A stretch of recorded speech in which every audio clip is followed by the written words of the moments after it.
Video కూడా తీసుకోండి, ఇప్పటిదాకా తీసుకున్న వాళ్ళు ఎవరైనా ఉంటే కావాలనుకుంటే రైట్. ఈ ఇండస్ట్రీ మొదలైంది ఈ రోజు నిన్న కాస్త 1920లో అమెరికాలో మొదలైనటువంటి ఇండస్ట్రీ పేరు డైరెక్ట్ సెల్లింగ్. మన భారతదేశంలోకి ఇది ఎంటర్ అయింది 1996, 1996లో ఇది వచ్చింది మన ఇండియాలోకి. కాకపోతే ఈ ఇండస్ట్రీ ఇలా ఉంటది అని గవర్నమెంట్ చెప్పలేదు, మన వాళ్ళు అడగలేదు, ఆ బిజినెస్ చేస్తూ కూడా చెప్పలేదు. ఏం జరిగింది అప్పుడంటే ఒక పర్సన్ జాయిన్ అవ్వాలి, ఇంకో వాళ్ళని జాయిన్ చేయాలి. ఎంతమందిని జాయిన్ చేస్తే అన్ని పైసలు వస్తాయి. 1996 నుంచి 2016 సెప్టెంబర్ 9వ తారీఖు దాకా ఇదే సినిమా జరిగింది. అందులో జెన్యూన్ కంపెనీస్ కంటే 95% మోసాలు చేసే కంపెనీలే ఎక్కువ ఉన్నాయి.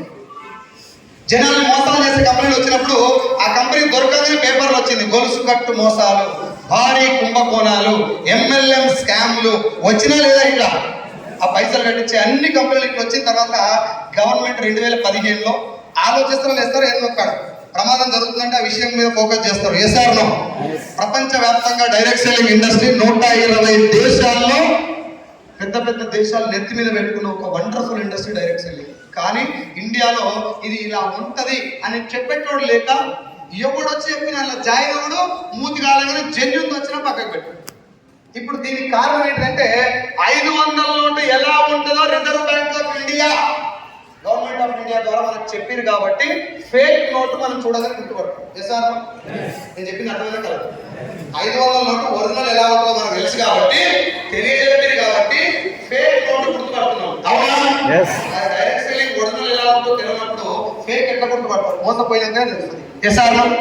ఆ కంపెనీ క్యారెక్టరైజెస్టిక్స్ ఇలా ఉండాలి, కంపెనీ ఇలా ఉంటది, యువర్ రూల్స్ ఇవి అని చెప్పలే కాబట్టి మోసాలు జరుగుతున్నాయి. 2016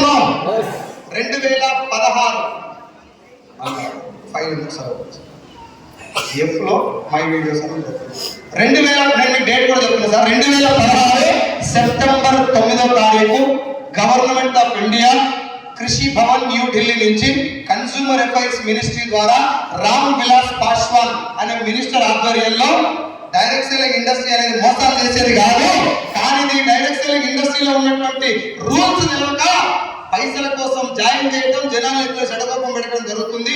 ముందు జనాలకు దీని మీద అవేర్నెస్ రావాలంటే దీనికి కొన్ని రూల్స్ మనం పెట్టాలి, యాజ్ ఎ గవర్నమెంట్ గా ఇది మన బాధ్యత అని చెప్పి సెప్టెంబర్ 9వ తారీఖు 2016లో 13 పేజీల గైడ్ లైన్స్ ఇచ్చింది ఇండియన్ గవర్నమెంట్.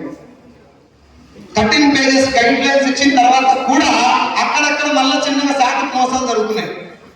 లాక్డౌన్ వచ్చిన తర్వాత ఏమైంది? నా ఒక్కరికి ఎఫెక్ట్ అయిందా? మీ అందరు కూడా ఎఫెక్ట్ అయిందా? చాలా మంది ఏమనుకున్నారు, ఎంటెక్ చేసి సాఫ్ట్వేర్ ఇంజనీరింగ్ చదువుతారు కూడా రోడ్డు పక్కన మెస్ పెట్టుకున్నారు, మీల్స్ బండి పెట్టుకున్నారు, ఇడ్లీ బండి పెట్టుకున్నారు. ఏమన్నా చెయ్యాలని ఆలోచన చాలా మందికి వచ్చింది లాక్డౌన్ తర్వాత. ఎస్ఆర్నో వాళ్ళందరిలో చాలా మంది ఇటువైపు రావడం మొదలు పెట్టారు. ఎటువైపు? వెస్టీజ్ కాదు, డైరెక్ట్ సెల్లింగ్ వైపు. డైరెక్ట్ సెల్లింగ్ వైపు, నెట్వర్క్ మార్కెటింగ్ వైపు రావడం మొదలైంది.